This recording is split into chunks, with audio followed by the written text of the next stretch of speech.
Nossos convidados é de inteira responsabilidade deles e não corresponde necessariamente à linha editorial da Brasil Central. Olá para você que nos acompanha, muito obrigado pelo carinho dessa audiência extraordinária que cresce a cada dia. Já somos mais de 400 mil inscritos no YouTube. Você que não se inscreveu, é de graça, dê o joinha, se inscreva, acione as notificações e tenha acesso a um conteúdo de muita qualidade. Hoje, mais uma vez, é fogo no parquinho. A gente vai falar de José Dirceu, que reapareceu. Ele que foi condenado no passado, mas sempre foi um nome importante da política, especialmente pela esquerda. Daqui a pouco eu anuncio os nossos dois gigantes debatedores com posições antagônicas. Mas antes, é sempre imprescindível dizer que no nosso programa brigam as ideias e não as pessoas. O programa de hoje tem os seguintes destaques. Ex-ministro José Dirceu defende reeleição de Lula em 2026. Nós vamos começar um processo de crescimento a nível... Eu sempre vejo 8, 12 anos. Em 2026 nós vamos reeleger o Lula. PT vai conseguir continuar no poder? Assunto para nossa pergunta do dia. E discussão do projeto que acaba com reeleição em cargos executivos deve ser prioridade no Senado este ano. Foi uma emenda constitucional em 97 que introduziu a reeleição no Brasil. Acho que está no momento da gente fazer uma reflexão sobre se isso foi positivo ou não. E ainda, a polêmica gerada pela operação da Polícia Federal, realizada para apurar suposta espionagem ilegal feita pela ABIN, no comando do deputado Alexandre Ramagem. Ninguém, de qualquer que seja a instituição, tem apoio normativo, jurídico, para escolher arbitrariamente quem vai ser investigado. Ele era do serviço de inteligência do governo. Está lá para investigar as pessoas, está lá para checar as pessoas, para fazer esse serviço.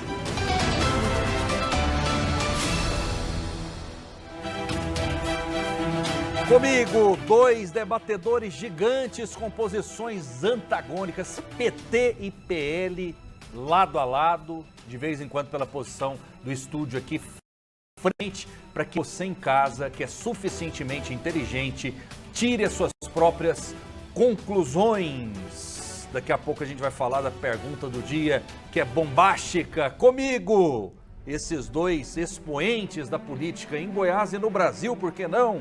Gui Azambuja é advogado do Partido dos Trabalhadores. Seja bem-vindo, tudo bem? Muito obrigado, Rafael. Oséias Varão, meu debatedor aqui hoje. Vamos fazer um ótimo programa para todos vocês. É isso aí, Oséias Varão, advogado, ex-vereador por Goiânia do PL. É fenômeno nas redes sociais também. Tudo bem? Seja bem-vindo. Tudo bem, Rafael, obrigado. Quero cumprimentar o Azambuja também, cumprimentar os nossos telespectadores, internautas, ouvintes. E eu estou à sua disposição para comentar as notícias do dia. Vamos a ela, porque a gente vai falar sobre uma declaração de José Dirceu. A reeleição do presidente Luiz Inácio Lula da Silva em 2026 é uma das apostas do ex-ministro da Casa Civil, um dos pensadores do PT, né, que é José Dirceu. Ele ainda é ex-pensador? Daqui a pouco eu vou perguntar para o Azambuja se ele tem voz ativa no Partido dos Trabalhadores e também ao Oséias Varão.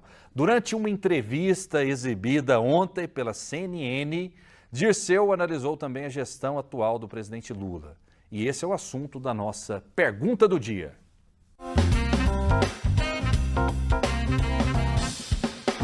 O ex-ministro da Casa Civil, José Dirceu, concedeu entrevista à CNN que foi exibida nesta quinta-feira. José Dirceu deixou a Casa Civil em 2005, durante o primeiro mandato de Luiz Inácio Lula da Silva, em meio ao escândalo do Mensalão. Ele afirmou que não tem expectativa de um retorno ao governo Lula, mas deixou claro que está de volta à cena política. Vou passar a falar publicamente agora, como eu fiz com vários artigos que eu escrevi. Eu vou participar do debate público agora, a partir desse ano. José Dirceu avaliou o primeiro ano de governo do presidente Lula. Se nós levarmos em consideração as circunstâncias, o primeiro ano é um sucesso. Ter aprovado a PEC da transição, depois a reforma do IVA, a âncora fiscal, né? Ter aprovado todas as medidas, o orçamento, a lei de ajuste orçamentário, todas as medidas sociais, que o governo retomou os programas sociais, ter destinado mais recursos para a saúde e para a educação, ter voltado uma atenção de novo para o combate à fome, à pobreza, é extraordinário. Ainda segundo José Dirceu, o PT e as forças progressistas devem ter um ciclo de 12 anos como horizonte de governo. Nós temos que construir esse projeto, não é só o PT, evidentemente. O PT é uma das forças, pode ser a mais importante, e não é só forças de esquerda, é um bloco social, é o Brasil, é o desenvolvimento do Brasil. E, evidentemente, preservando os interesses das classes trabalhadoras que nós representamos e das camadas médias que nós representamos. E o ex-ministro José Dirceu defendeu a candidatura à reeleição do presidente Lula em 2026. Em 2026 nós vamos reeleger o Lula. Pelo menos, do meu ponto de vista, nosso objetivo é governar com Lula 8 anos. Quem será o sucessor de Lula em 30? Pelo amor de Deus, discutir isso agora é uma insanidade política. E para você de casa e para os nossos debatedores, fica a seguinte pergunta. Dirceu defende reeleição de Lula. PT vai conseguir continuar no poder? A Zambuja, José Dirceu, ele é um nome forte da esquerda. O PT tem vergonha de José Dirceu ou não tem vergonha? Não interessa as condenações que ele já teve? Qual a sua visão? Quem é José Dirceu na fila do pão no PT? José Dirceu é um expoente do Partido dos Trabalhadores. José Dirceu é um homem honrado. O PT não tem vergonha do José Dirceu. Pelo contrário, hoje ele não faz parte de cargos diretivos dentro do partido e também não faz parte de cargos no governo. Portanto, as opiniões que ele expressa publicamente são justamente para dar um norte, para que nós da esquerda possamos ir nos conduzindo para ajudar o presidente Lula na execução do orçamento, na execução dos programas sociais, tudo que tem chegado até a sua casa, até a sua porta. O presidente Lula agora está querendo fazer o Bolsa para o ensino médio, ou seja, as crianças receberão um valor por mês, vai ficar numa conta poupança depositado e no final do ano, se ela passar de ano, ela vai poder resgatar esse dinheiro. É uma forma de incentivar as crianças a ficarem. Portanto, o dinheiro público é para o povo. Isso é o que tem que ser feito. Agora, o Zé Dirceu disse que em 2026 nós vamos reeleger o Lula. Eu, sinceramente, sou muito convicto disso também. Tanto que no último programa, até o Rafael brincou comigo, que eu disse que nos próximos 6 anos de governo,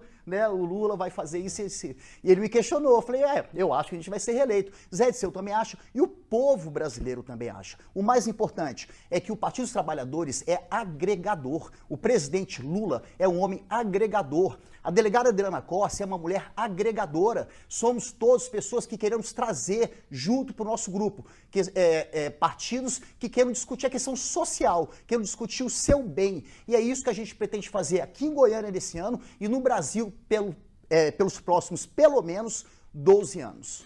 Pois é, Zambuja, como que o PT tem orgulho de José Dirceu se ele foi condenado em 2012, né, 12 de novembro, por penas de 10 anos e 10 meses de reclusão? A justiça não condenou, não disse o seguinte, olha, ele cometeu ilícitos gravíssimos. Como que o Partido dos Trabalhadores tem orgulho dele? O Partido dos Trabalhadores tem orgulho de todos os seus integrantes que sofreram a perseguição jurídica que foi instalada por esse elemento chamado Sérgio Moro, que devia estar preso, ainda vai ser preso, mas já devia estar preso. Não foi o Sérgio Moro no caso do Mensalão, que o condenou. Ok, que já devia estar preso também, por quê? Porque se instalou no Brasil uma justiça que ficou perseguindo a esquerda. Várias sentenças já foram anuladas pelo Supremo Tribunal Federal. O Zé Dirceu mesmo, o próprio Superior Tribunal de Justiça, anulou a condenação por suposta lavagem de dinheiro, que nunca existiu. Ficou uma condenação de que ele teria influência política dentro da Petrobras e que poderia ter gerado aquele problema todo que houve lá. O que é algo impensável também. Fora a nulidade das provas, que com certeza também vai ser uma condenação que vai ser anulada. Então a justiça foi golpista na época do Mensalão também, na sua visão? Não. Porque o Sérgio Moro nem existia na fila do pão naquele período. Então não se pode colocar essa culpa no Sérgio Moro. Eu não estou falando que a justiça foi golpista de forma alguma. Pelo contrário, naquela época, tudo que aconteceu hoje essa questão do valor que é pago, emendas obrigatórias, né? Ela deriva muito desse tipo de coisa, entendeu? Que na época se denominou mensalão. Zé Dirceu foi cassado, aquele outro deputado lá do Rio de Janeiro também foi cassado, o que denunciou, o que deu tiro na Polícia Federal outro dia, esqueci o nome dele. Roberto Jefferson também foi cassado naquela época. O Supremo Tribunal Federal processou e julgou e condenou, absolveu as pessoas que eventualmente tivessem tido algum tipo de participação naquilo. Agora, aquilo representava o que hoje é esse orçamento secreto. Emendas parlamentares de parlamentares para levarem para suas bases. É mais ou menos isso, é uma confusão. Por isso que tem que ser regulamentado e hoje está sendo regulamentado. O governo Bolsonaro começou e agora o governo Lula já vem sendo aprimorado para que a gente possa ter transparência plena no gasto do dinheiro público. José Dirceu é um nome forte da esquerda, o PT tem razão de ter orgulho de José Dirceu, Osés Varão? Rafael, durante décadas, na verdade, o José Dirceu foi o verdadeiro cérebro do PT. Não tenham ilusões em achar que a inteligência do PT vem do Lula, né? O Lula é uma fabricação do José Dirceu. Você não está subestimando o Lula, não? Não, não. Inclusive, eu quero só chamar a atenção para um detalhe, Rafael, que eu estava pensando aqui. Durante o primeiro governo Lula, ele teve alguns nomes que foram estratégicos no seu governo. José Dirceu era um deles, Palocci era outro, Márcio Tomás Bastos era outro. Lembram disso? Né, nós tínhamos o Henrique Meirelles no Banco Central. Aí você vê, independente da questão da corrupção, que esses nomes, eles eram nomes gabaritados e preparados para ajudar a governar. O mercado os aceitaria, inclusive. Isso, exatamente. Agora observe um detalhe. Por que eu estou convencido, tristemente convencido, de que o governo Lula será um fracasso retumbante? Observe quem são as pessoas hoje que estão na linha de frente do governo Lula. Certo?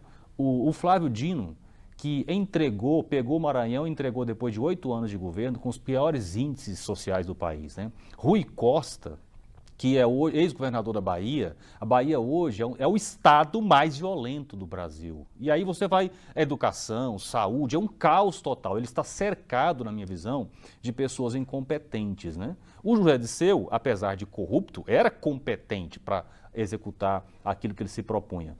Eu quero destacar Sempre entendeu muito de política. Sim, né? E eu quero destacar um outro aspecto, que é o seguinte: eu tenho observado na postura do Azambuja, sempre que você coloca uma pauta para debate, eu acho que ele está confundindo debate com propaganda eleitoral. Não sei se você percebeu isso, né? Ele entra num assunto para falar bem do governo, agora mesmo ele foi falar bem da Bolsa do Ensino Médio. Olha só, nós estamos falando de José Dirceu, aí ele entendeu que tem que fazer propaganda para o governo Lula aqui. Eu acho que não é adequado, isso aqui é um debate. A gente tem que debater os temas que estão sendo propostos. É claro que se você quiser continuar fazendo, você tem todo o direito, mas eu acho que não é oportuno, né? Então eu acho que, outra coisa, Rafael, uma coisa que ele fez ali, ele comparou o mensalão com as chamadas emendas do orçamento secreto. Vamos lá, peraí. O que era o mensalão, Rafael? O mensalão era o seguinte: o governo direcionava recursos para as agências de publicidade, milhões e milhões para a agência de publicidade. Lembra do Marcos Valério, careca? Era dono de uma agência de publicidade. Essa agência recebia o dinheiro como se fosse por uma prestação de serviço, mas na verdade era combinado de desviar esse dinheiro da finalidade pública para o bolso dos parlamentares.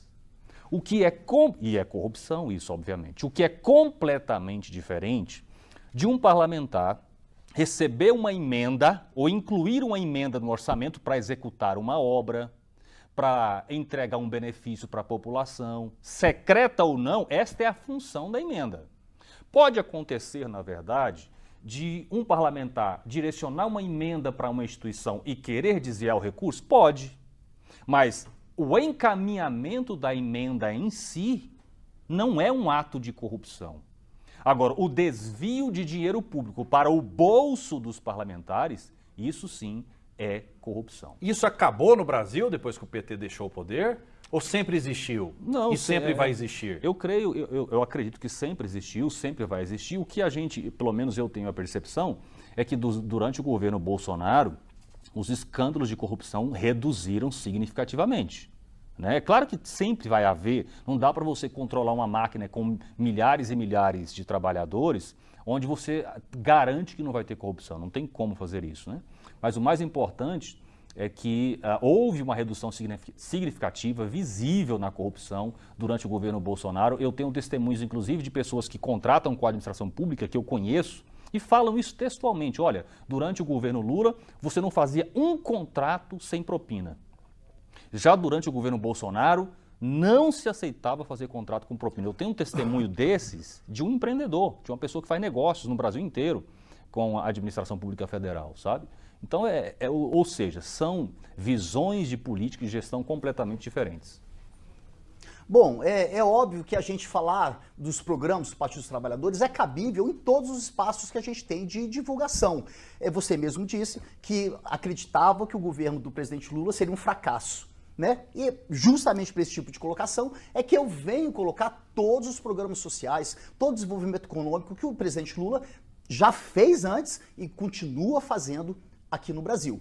Agora, existe uma situação aí que é bem complicada. Essa questão que você falou do Bolsonaro, da questão da corrupção do Bolsonaro, do governo Bolsonaro, né? Você mesmo reconhece que sempre vai haver e tal, muito bem. Nos governos do PT, você tem um testemunho de alguém que você conhece, mas não tem esse negócio de fazer contrato e ganhar dinheiro para poder fechar contrato. Você disse que é um empreendedor, deve ser um empresário, que tentou algum contrato com o governo federal.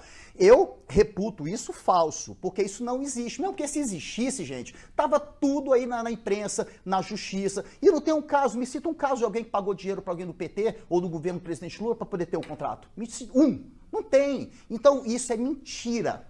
Fake news. A gente tem que tomar muito cuidado com isso, gente. Nos governos do PT, ninguém cobra para fazer contrato. Mas no isso passado, é impensável. Agora, no passado cobrou ou não? Da Odebrecht, por exemplo? Nunca. De outras a questão da Lava Jato foi, Rafael, a questão da Lava Jato foi a maior farsa jurídica da história do Brasil. Aquilo foi um dos piores crimes de toga que um ser humano poderia cometer.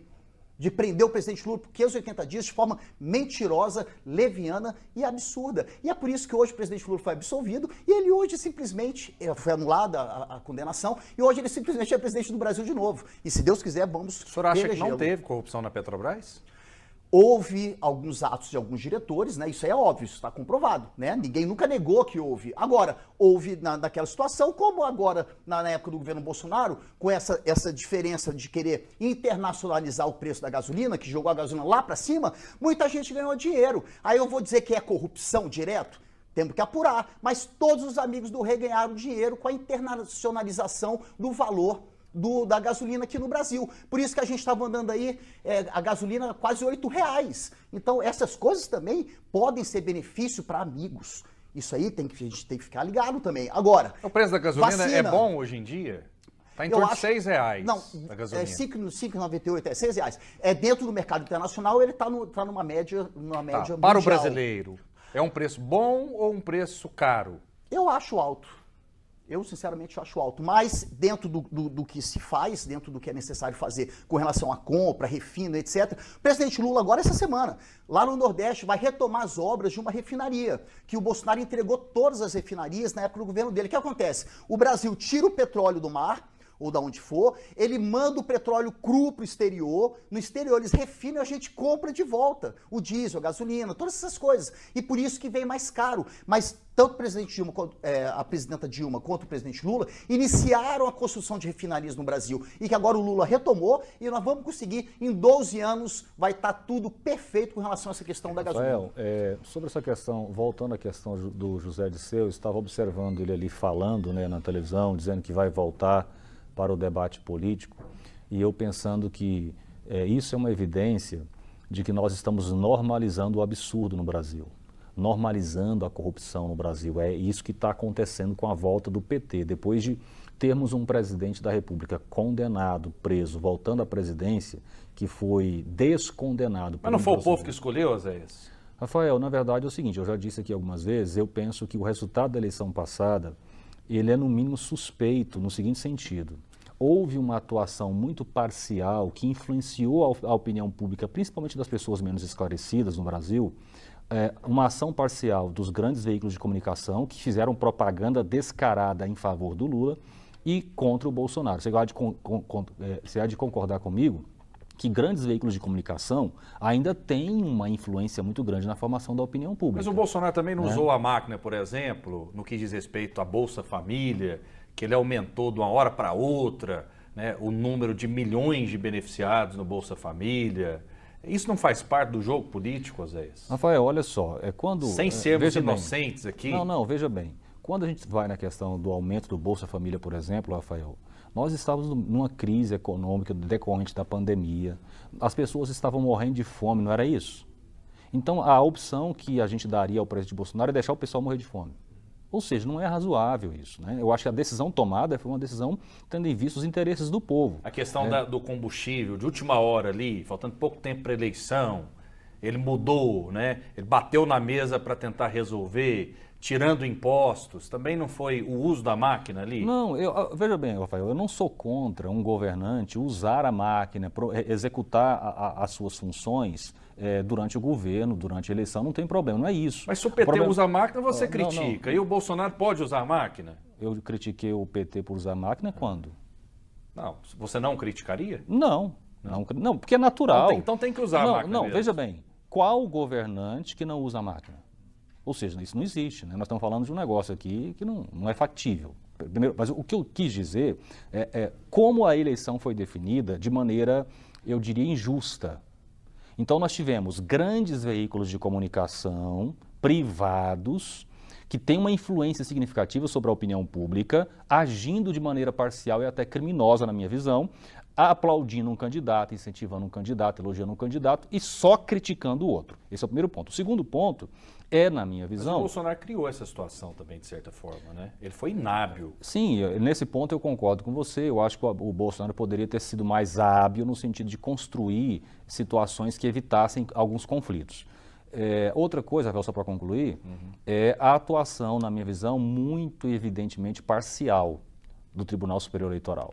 Se você pegar as decisões, fizer um estudo das decisões do Tribunal Superior Eleitoral, você vai perceber que os ministros estavam decidindo, na maioria, ou quase sempre, em favor do Lula e contra o Bolsonaro. O próprio Barroso, ele alguns dias atrás disse, nós vencemos o Bolsonaro. Você tem noção da importância de uma fala dessa para a eleição?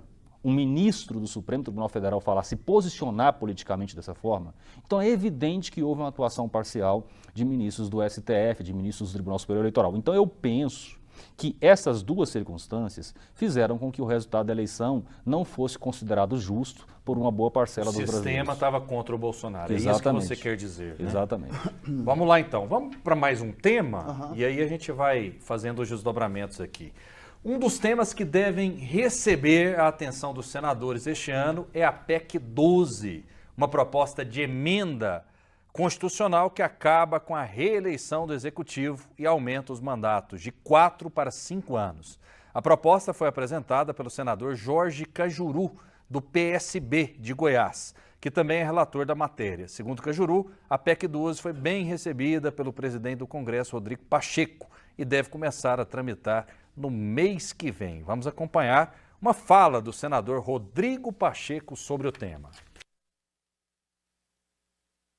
Nós temos uma pauta que eu considero importante, que é a discussão sobre a reeleição no Brasil, que foi uma emenda constitucional em 97, que introduziu a reeleição no Brasil. Acho que está no momento da gente fazer uma reflexão sobre se isso foi positivo ou não.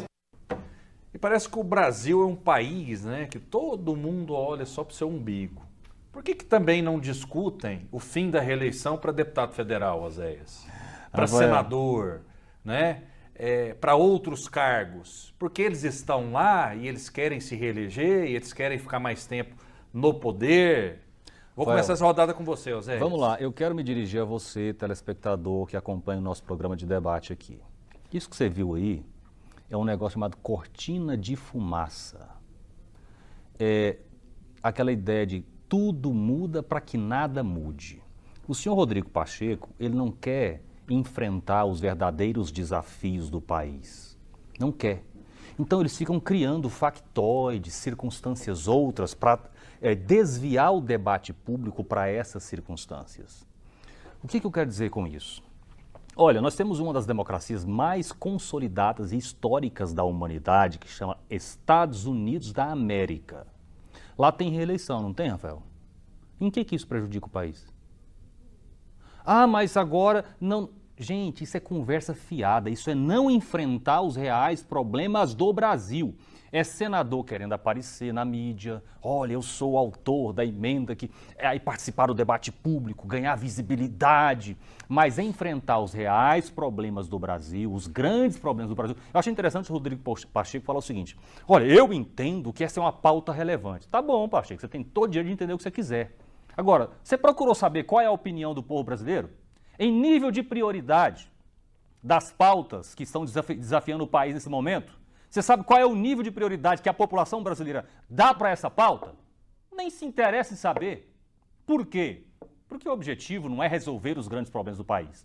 Como eu disse, o grande objetivo é desviar o foco, é cortina de fumaça para ver se desvia o debate público em outras direções, fora daquelas que não interessam a eles. Azambuja, sua opinião sobre a reeleição, sobre essa proposta. Ok, só antes de mais nada eu quero rapidamente dizer o seguinte, é óbvio que nunca o Tribunal Superior Eleitoral teve posturas tendenciosas a favor do presidente Lula, nem a favor do Bolsonaro. É um tribunal isento, e com a isenção que os ministros têm, eles julgam.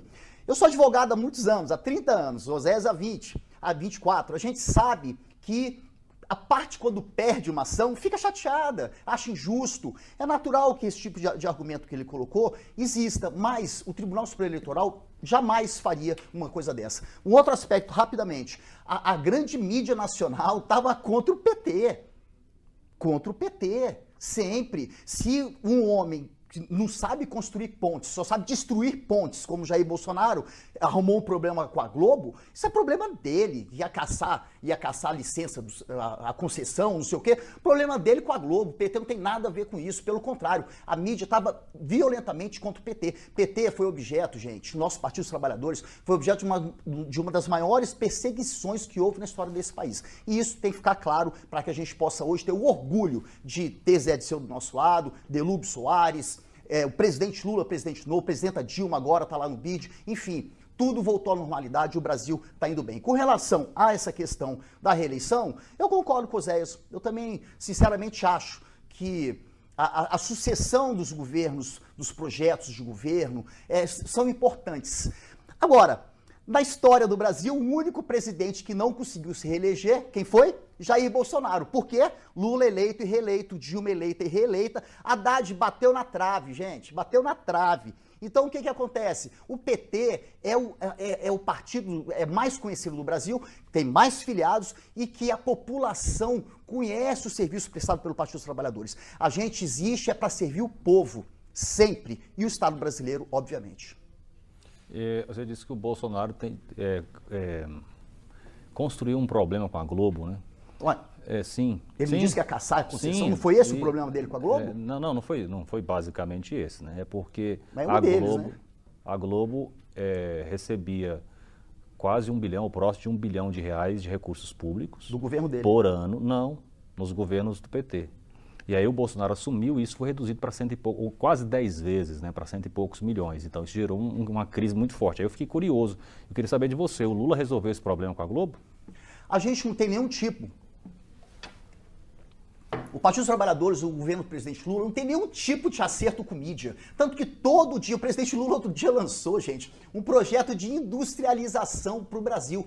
300 bilhões de reais para os empresários industriais. Vem lá a Folha de São Paulo, o Estadão, descendo o sarrafo, dizendo que isso não resolve. Por quê? Porque eles estão querendo discutir a emenda constitucional da reoneração da Folha. Então, isso aí é um jogo de palavras, mas que o fato concreto é que o Partido dos Trabalhadores jamais tem nenhum tipo de acerto com nenhum tipo de órgão de imprensa. Muito pelo contrário, respeitamos todos. Ninguém está aqui para caçar a concessão de ninguém. A gente acha que a imprensa livre é o que vale para eu estar aqui hoje, você, o Oséias, debatendo ideias opostas. Isso é democracia. E isso é o que é mais caro, que é o mais importante para o Partido dos Trabalhadores, para o presidente Lula e para todos nós que somos honrados de compor o Partido dos Trabalhadores. Mas o PT já fez críticas duríssimas à Globo, duríssimas. Essa campanha Globo Lixo, né, que hoje bolsonaristas fazem também, ela começou com o PT. Eu disse aqui agora que o Partido dos Trabalhadores não tem nenhum tipo de acerto com nenhum órgão de imprensa. É isso que ele disse, que a Globo, o presidente Lula tinha resolvido o problema com a Globo. Existe um problema muito sério entre Globo e PT.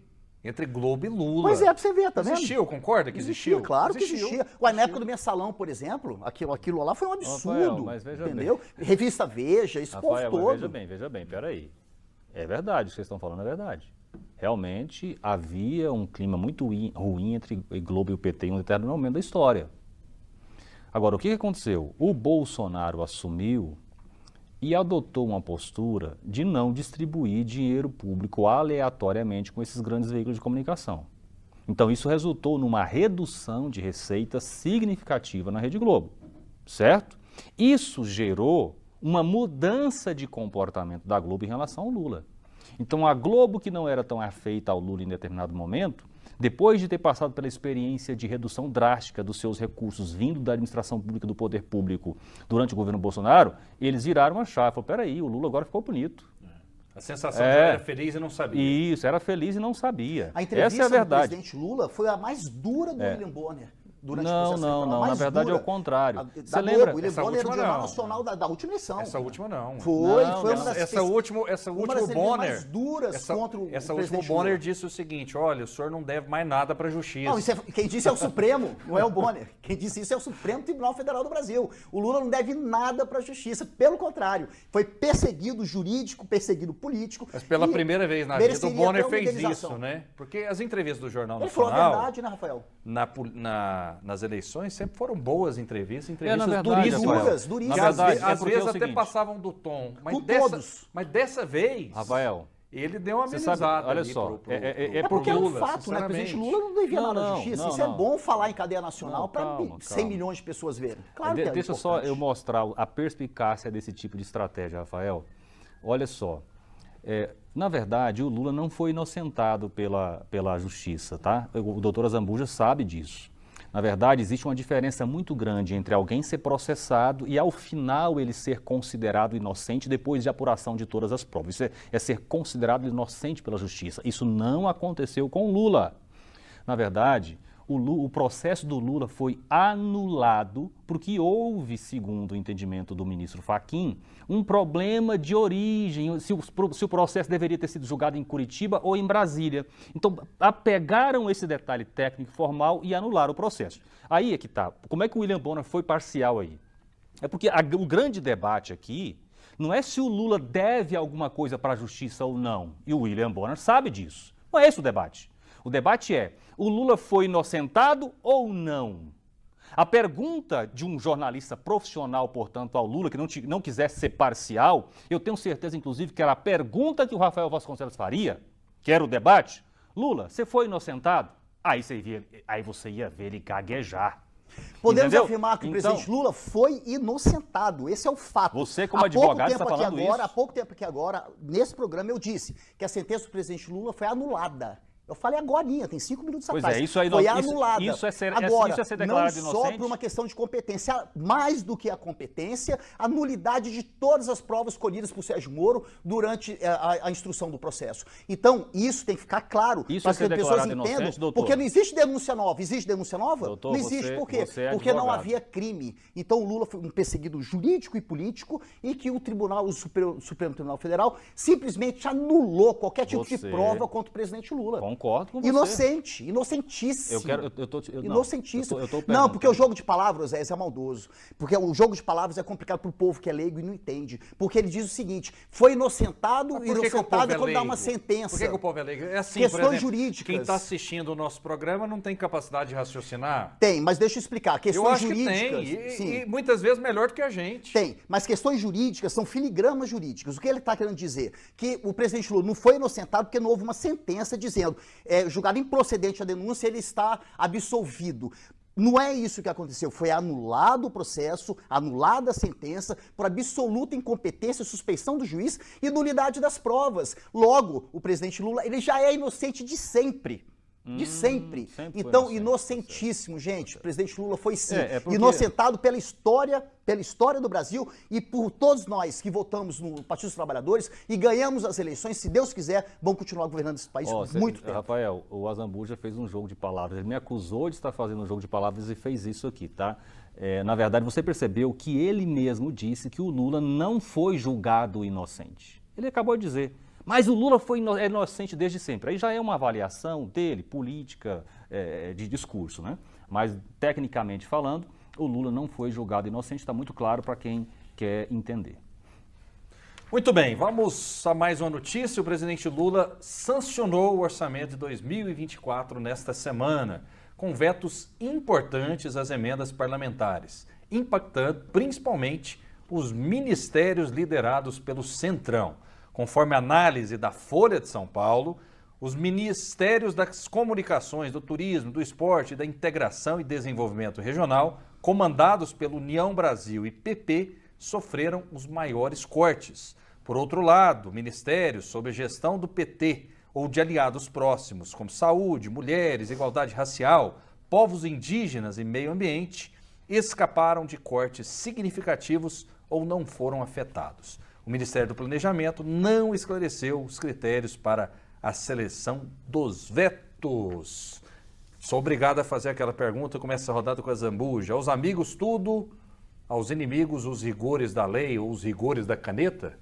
Ao povo brasileiro tudo, aos nossos adversários a lei. Isso é natural, não tem nada de feio nisso. Agora, questão de orçamento, gente, é o seguinte, foram cortados em torno de 5 bilhões, né, Rafael, eu acho, com relação a esses aspectos que você falou aí agora, 5 bilhões e pouco, que foram cortados. E, gente, isso é natural na composição de um orçamento do governo federal e do município também, os vereadores também intervêm, eles têm as suas bases, é assim que funciona o orçamento, prepara os projetos, a lei de diretrizes orçamentárias, para que no ano que vem a gente possa executar o que o Congresso, no caso do governo federal, aprovou no ano anterior. Então você fazer correções, cortes, não tem nada a ver com perseguir União Brasil, isso não existe, mesmo porque eles são da nossa base. Tem ministro do União Brasil, tem ministro de vários partidos de direita que hoje compõem um presidente agregador, um presidente Lula que constrói pontes, que não é um destruidor de pontes.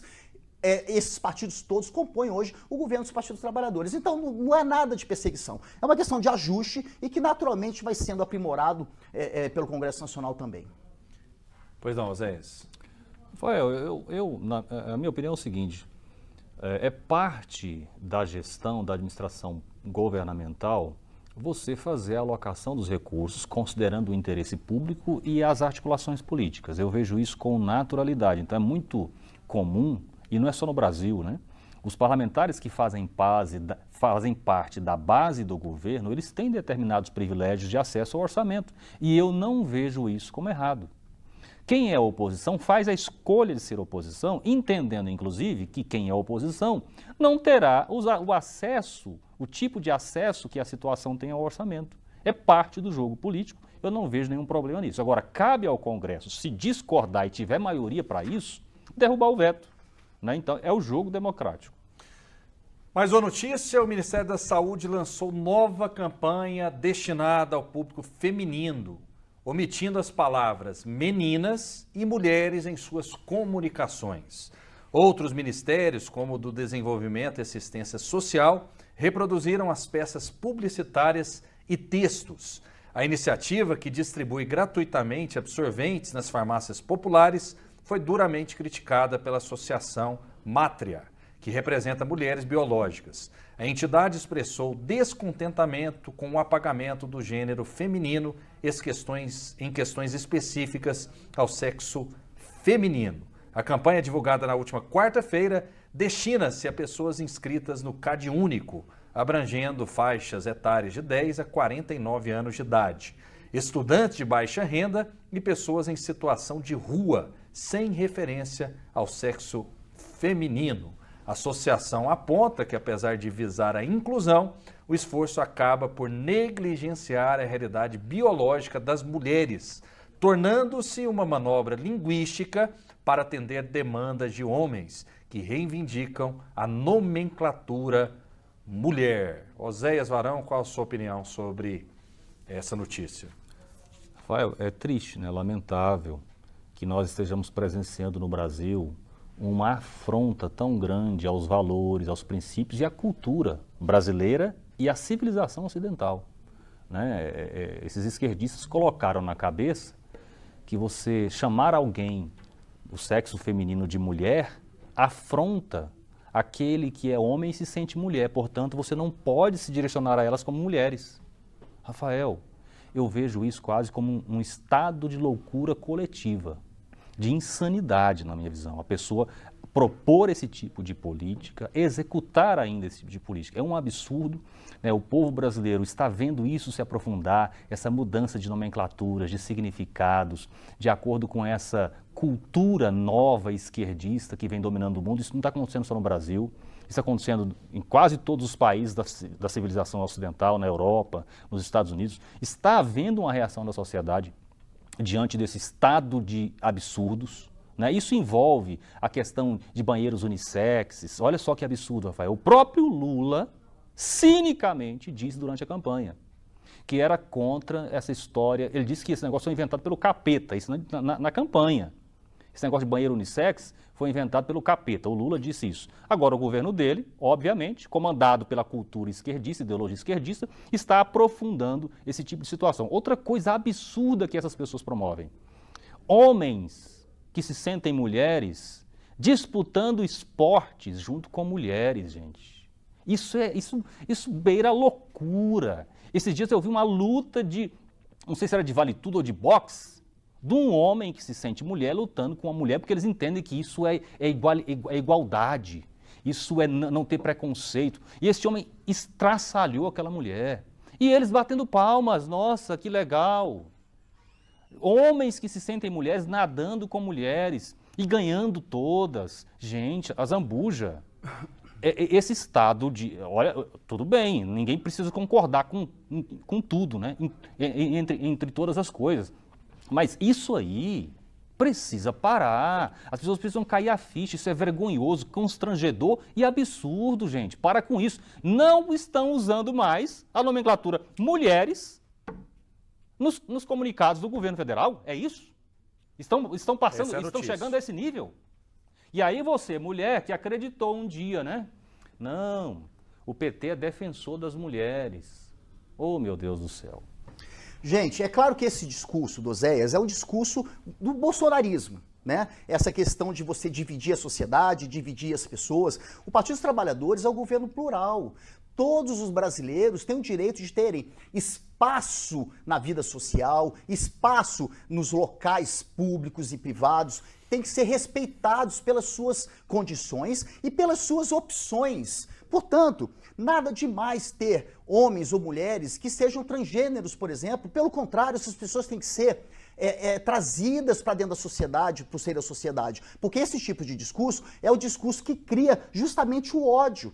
É o discurso do ódio, que vai levando essas situações todas a pontos extremos. Portanto, se tem uma coisa que o presidente Lula e o governo do Partido dos Trabalhadores têm preocupação, é com as mulheres do Brasil. Tanto que o presidente Lula recriou o Ministério da Mulher. Agora, uma coisa que a gente não pode esquecer é a postura de Jair Bolsonaro, que é o mentor, né, junto com aquele Olavo de Carvalho horrível, do bolsonarismo, né, que é essa chaga social do Brasil. Olha o que ele falou sobre as mulheres. Bolsonaro, uma vez, mandou a jornalista Patrícia Campos Melo dar o furo numa apologia sexual. O Jair Bolsonaro disse que teve uma filha mulher numa fraquejada. Ele não estava bem, teve uma filha mulher, que eu só faço filho homem. Quem disse isso foi Jair Bolsonaro. Outra, ele disse o seguinte, olha que coisa horrível, homofóbica e sexista e misógina. Ele disse que o Brasil, Jair Bolsonaro disse que o Brasil não deveria ser um país para turismo gay, mas quem quisesse vir para o Brasil para fazer sexo com mulheres era bem-vindo. O presidente da República falar uma coisa dessa, gente. Aí vem com esse discurso de conservadorismo. Eu não entendo esse conservadorismo desse povo até hoje, porque isso não tem lógica. Isso é uma questão do discurso do ódio. Então, o misógino, o homem que exclui as mulheres, se chama Jair Messias Bolsonaro. A tese dele, do bolsonarismo do Olavo de Carvalho, infelizmente, essa chaga nacional que se tornou essas pessoas que pensam que esse tipo de conduta está correta, que é um absurdo. O Partido dos Trabalhadores é inclusivo. Todas as pessoas, qualquer gênero, qualquer opção sexual, serão sempre respeitadas e a elas concedido todos os direitos, como se dá a um homem e a uma mulher. Zambuja, eu não entendi se você é a favor ou contra, porque na verdade boa parte do seu discurso aí, a questão de ser contra o preconceito, tudo, eu concordo com você. Agora, eu não entendi se você é contra ou se você é a favor a retirar a expressão mulheres dos comunicados. Você concorda comigo quando você disse agora que acha um absurdo um homem se sentir uma mulher? Eu não disse isso, não. Você disse agora há pouco não. que isso é um absurdo. Você acabou de inventar isso. Não, essas questões das opções, elas são absolutamente corretas. Agora, por exemplo, a minha pergunta... Peraí, responda a minha pergunta, por favor. Você é contra ou a favor o governo deixar de usar a expressão mulheres nos seus comunicados? Primeiro, acho muito difícil, é uma notícia, mas acho muito difícil que seja uma política pública esse tipo de colocação. Agora, o Partido dos Trabalhadores, sim, a gente tem amplas discussões sobre todos, todes ou todas. É a questão da nomenclatura das palavras, como as pessoas se colocam na sociedade. Isso não tem nada demais. Isso não pode ser objeto de preconceito, não pode ser objeto de uma tese política para a gente discutir se o gay ou não gay é uma coisa certa ou errada. O senhor gosta dessa questão do todos? Não é questão de gostar. Eu sei que a língua brasileira... O senhor acha que é adequado ou não? Eu acho que é uma coisa que está sendo discutida. Ou é uma forçação de barra? Não, de forma alguma. Sua opinião. Não é forçação de barra, porque existem pessoas que se identificam com essas situações. Rafael, então o que a gente tem que fazer, Rafael, é ser democrático, é dar para as pessoas a opção para que elas façam as suas escolhas e para que o poder público possa conceder a elas o direito de exercer as suas escolhas. Rafael. Era igual quando não podia ter casamento gay. Aí hoje já pode ter. Então isso é uma evolução social. Portanto, é óbvio que eu sou a favor. Rafael, o Azambuja fez uma referência ao Olavo de Carvalho e ao Bolsonaro aí, dando a entender que eles são homofóbicos e misóginos, não é isso? Eu não. Quer que eu repita as frases? Não. Você leu uma notícia, né? Se quiser, eu repito as frases. Não, são 9 frases, eu só citei 3. É uma pior que a outra. Eu não estou duvidando da sua Não, mas fala, nem pode, porque você viu na televisão. Ué, então por que você está me questionando? Não, porque o Bolsonaro, que é o homem mais misógino do que o Bolsonaro. Tudo bem, eu estou querendo te fazer uma pergunta sobre ótimo. isso. Então vocês estão vendo o próprio Zé disse tudo bem. Não, eu estou dizendo tudo bem você falar. Você pode falar o que você quiser. Agora, eu quero te fazer uma pergunta, aproveitando a oportunidade, a sua preocupação com as mulheres e com os gays. O Lula, há alguns anos atrás, disse que Pelotas, de maneira negativa, era uma cidade exportadora de viados. Calma, não terminei ainda não. O Lula, algum tempo atrás, disse que tinha um grupo de mulheres do grelo duro no PT. O senhor está lembrado disso? O senhor não acha que essas referências do Lula também são homofóbicas e misóginas, não? Não. Para você ver só, o Jair Bolsonaro é uma metralhadora de misoginia. Isso é óbvio, isso é patente, isso é uma coisa que é unânime, todo mundo acha isso também, inclusive contra gays, lésbicas e etc. Agora, uma coisa que também é muito importante de ser considerado aí, gente, por exemplo, você falou da menstruação, não falou do absorvente aí agora? Pois o Bolsonaro tinha vetado a distribuição de absorvente para as mulheres. Há mulheres que não tem como comprar absorvente, que usa pano, gente, papel higiênico, que usa jornal para poder se manter naquela Mas o senhor repudia essas declarações do Lula? Portanto, o senhor repudia também? Não tem que entregar o absorvente? Não. Só a favor? Eu me refiro às declarações do Lula, às frases polêmicas do Lula sobre as mulheres e sobre os gays. Pois é. O senhor repudia também? Duas frases que ele deu exemplo, duas frases que ele deu exemplo. Uma delas eu realmente ouvi, que parece que estava gravada, um negócio de Pelotas, muitos anos atrás, acho que 10 anos. A do grelo duro também está gravada, 20 anos atrás. Então, houve naquela situação, aquela questão que o presidente Lula jamais poderá ser julgado por isso, porque o que importa, gente, são os atos. Os atos de governo, os atos do presidente Lula são sempre a favor Pode das falar mulheres, à vontade, dos então, gays, e fazer nos atos todos diferentes? os tipos de opções sexuais. Mas eu não entendi. Falar pode, por exemplo, pode criticar os gays, o Lula pode criticar os gays, pode criticar as mulheres, desde que os seus atos sejam em apoio a essas categorias? Não, o presidente Lula não criticou os gays. Ele tem essa frase, eu já vi essa frase lá na internet, com relação a Pelotas. Mas isso não é uma crítica aos gays. Agora, essas frases... Não foi preconceituoso, não? Isso é o quê? Não, de forma alguma, isso não é preconceito. Vocês estão pegando uma coisinha, gente, pegando mas se fosse o Bolsonaro, um você negocinho. não estaria criticando? Não, mas não precisa comparar, porque é incomparável. Olha, ele agrediu licença maternidade, dizendo que agredia, que afetava o patrão, ou seja, a mulher não podia ter licença maternidade porque o empresário não ia poder ganhar dinheiro. Ele disse que eu jamais vou te estuprar porque você não merece. Falou isso para a deputada federal Maria do Rosário, gente. Isso é coisa que você fale para uma mulher? Tá, o Bolsonaro está errado, mas o Lula também não está errado de dar essas declarações? descontextualizadas. A gente tem que saber como é que aconteceu aquilo lá. Eu não sei. Como que foi? Eu não sei, tem 20 anos atrás isso. Tem 20 anos atrás essa frase. Eu consigo contextualizar isso de forma honesta, Rafael. Tanto para o Lula... O Bolsonaro foi infeliz também. Não, calma. Muita coisa que ele disse. Não, claro, como eu também, né? Eu também já fui infeliz em algumas coisas. Ele disse que se o filho fosse gay, ele preferia que o filho morresse. Bolsonaro falou isso. O que eu estou querendo dizer é o seguinte, na minha visão, sendo honesto, tanto o Lula, quando disse que Pelotas era uma cidade exportadora de viados, quanto o Bolsonaro, quando disse que deu uma vacilada ao fazer uma menina, sabe o que eles estavam fazendo nesse momento? Lorota, brincadeira, ironia, piada de mau gosto. Piada de mau gosto, né? Isso não quer dizer que por causa dessa frase o Bolsonaro é misógino e nem quer dizer que o Lula é homofóbico. Esta é a verdade, telespectador. Agora, você vai ver a esquerda usando, você viu a maneira parcial que o Azambuja se posicionou aqui. Quando é o Lula, ele cria justificativas, ele quer saber o contexto. Quando é o Bolsonaro, porrete. Ou seja, não é honesto. Isso não é honesto com a nossa audiência, com os nossos telespectadores, não está sendo verdadeiro. Eu estou aqui sendo honesto e verdadeiro com você, dizendo, olha, é óbvio, gente, que quando o Bolsonaro é apaixonado na filha, o Bolsonaro tinha um sonho de ter uma filha menina, então ele falou, o Bolsonaro é muito brincalhão, né? É igual aquela história do Barroso, gravaram o Barroso falando o seguinte, olha, eleição não se ganha, como que é? Eleição não se ganha, se toma, lembra disso?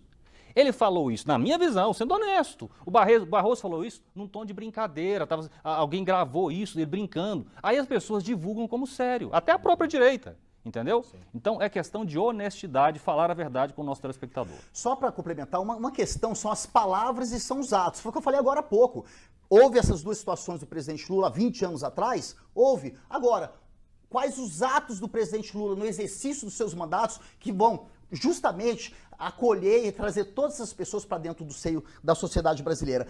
Totalmente diferente do Jair Bolsonaro, que atacou a menstruação das mulheres e vetou a lei de distribuição do absorvente. Ele vetou uma vulnerabilidade social que ele vetou. Isso é misoginia pura. Me permita trazer a verdade ao nosso telespectador. A razão pela qual o Bolsonaro vetou esse projeto, se não me engano, da deputada Tabata do Amaral, foi uma questão técnica. É porque é o seguinte, Rafael, existe um dispositivo legal que um parlamentar não pode apresentar um projeto que signifique aumento de despesa por iniciativa própria, entende? Isso é lei. Então, foi vetado, não é porque o Bolsonaro não gosta das mulheres, obviamente que não é. É porque havia uma questão técnica que impedia que aquele projeto andasse. Porque parlamentar não pode apresentar um projeto de lei que significa aumento de despesa. Isso é regra, tá? Deixando bem claro. Agora, dizendo ainda, completando, embora o governo Bolsonaro tenha vetado, depois o Ministério das Mulheres e Direitos Humanos, comandado pela Damares, criou um programa, aí sim ele tem competência para isso, para distribuir esses absorventes. Ok. Tá? Vamos lá, olha só, o índice de confiança do consumidor recuou 2,4 pontos em janeiro, para 90,8 pontos, menor nível desde maio de 2023, que foi de 89,5 pontos. Em médias móveis trimestrais, o índice recuou pelo quarto mês consecutivo, de 0,6 ponto para 92,1 pontos. Os dados foram divulgados pelo Instituto Brasileiro de Economia da Fundação Getúlio Vargas, nesta quinta-feira. Segundo a economista do FGV IBRE, a Ana Carolina Gouveia, a confiança dos consumidores inicia 2024 em queda, dando continuidade à tendência de desaceleração iniciada em setembro do ano passado, e que o resultado é motivado pela piora das perspectivas sobre a situação atual e das expectativas para os próximos meses, assim como disseminada entre as faixas de renda, com exceção da confiança dos consumidores de renda mais alta, que subiu no mês. E aí, o brasileiro está animado, está desanimado, tem razão, não tem razão? Otimismo ou pessimismo na mente do brasileiro? Vou começar com a Zambuja essa rodada. Então, sempre a evolução da economia de um país, ela é uma coisa complexa. O presidente Lula pegou um Brasil cheio de problemas. O primeiro ano, ele organizou, gradeou a terra, semeou e agora vamos voltar a poder produzir e a poder ganhar todo o povo brasileiro. É claro que no início do ano, gente, depois de tantos problemas que a gente teve com o Bolsonaro, um ano o governo Lula recuperando tudo, começo do ano vem PVA, escola de menino, um monte de conta, todo mundo fica meio desanimado. Agora, o mais importante é que a economia brasileira está crescendo, a economia brasileira está se desenvolvendo, o presidente Lula vai colocar 300 bilhões de reais em obras públicas, então isso tudo vai gerar emprego e renda para todas as pessoas. Logo, tudo continuará, voltará a estar estável, depois do desastre de 4 anos de Bolsonaro. Que ele debita para a Covid, né? Debita para a Covid. Oséias Varão. Rafael, o Bolsonaro entregou, salvo assim, um erro de detalhes, mas o Bolsonaro entregou o governo em 2022 com um superávit de mais de 50 bilhões. O governo Lula está entregando o governo no primeiro ano com um déficit de mais de 200 bilhões. E eu sinto muito, eu amo o Brasil, então eu quero que o meu país dê certo, agora eu não posso tapar os meus olhos para a realidade. Tudo indica que o Brasil, com esse Lula que está aí, com essa equipe incompetente que ele tem, vai de mal a pior. E as soluções que eles apresentam para o país são as piores, eles não sabem como fazer o país crescer, desenvolver. Olha só, Rafael, existe uma gana do governo, a lógica deles é o seguinte: eu preciso aumentar a arrecadação, eu preciso aumentar impostos para resolver o problema. Essa é a visão deles. E aí eles sobrecarregam a economia, tirando dinheiro da economia, recolhendo mais impostos. Quando a lógica tem que ser inversa. O que o governo precisa fazer? O governo precisa deixar a iniciativa privada produzir, e aí o governo diminui impostos. Você lembra que durante o governo Bolsonaro houve diminuição de impostos, vários, e houve aumento de arrecadação? Foi isso que aconteceu. Só que o Lula está indo na lógica inversa, e isso vai consequentemente. Essa reforma tributária que aconteceu aí, por exemplo, Rafael, alguém estava noticiando, acho que essa semana, um jornal aqui de Goiânia, olha, vai haver um aumento, com a reforma tributária, vai haver um aumento da conta de água. Estou anunciando para você, essa reforma tributária que eles disseram para você que é boa e que eu desde o começo estou dizendo aqui que é terrível, destrutiva para o país, tem um único objetivo de aumentar a arrecadação com aumento de impostos, e vai acontecer o contrário, né? Aí, como é que você pode acreditar que os modelos aplicados na Argentina, que os modelos aplicados na Venezuela, as ideias aplicadas nesse país, aplicadas no Brasil, vai dar certo?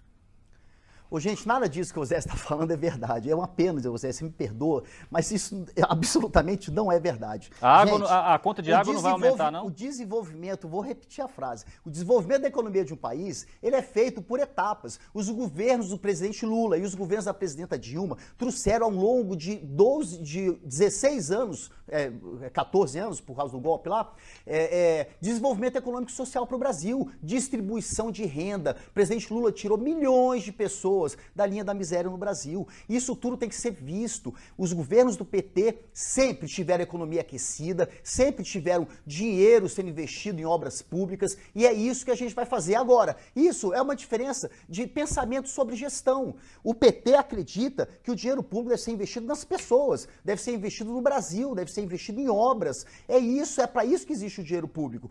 Logo, nós temos que arrecadar. Agora, aí vem a questão da reoneração da folha, por exemplo. Bilhões e bilhões de reais de impacto no orçamento de arrecadação por conta de uma situação que já podia estar resolvida. Mesmo porque a compensação se fez com os 300 bilhões, possivelmente vai ajudar muito, aliás, para a indústria brasileira. Portanto, a gente precisa arrecadar sim, e o dinheiro que é arrecadado é levado para o povo. Rafael, só para concluir aqui essa questão, eu quero ler uma notícia, uma manchete da Folha de São Paulo, porque ele disse que o que eu falei não era verdade, né? Então, a Folha de São Paulo tem uma manchete publicada aqui dia 22 de janeiro agora. Reforma tributária, a reforma dobra tributação do saneamento e conta de água vai subir. Ok, Oséias Varão, muito obrigado pela sua participação hoje. Rafael, eu que agradeço, é sempre um prazer muito grande participar do debate. Né? Quero agradecer também ao Azambuja mais uma vez pelo debate sempre respeitoso, duro, mas respeitoso. Né? Obrigado e cumprimento os nossos telespectadores, internautas e ouvintes. Gui Zambuja, muito obrigado. Muito obrigado, Rafael. Obrigado, Zé, debatedor aqui comigo hoje. Obrigado a todos vocês, telespectadores, viu? Estamos sempre aqui para levar as notícias do Brasil e de Goiás para vocês. Muito obrigado, fiquem com Deus e até a próxima.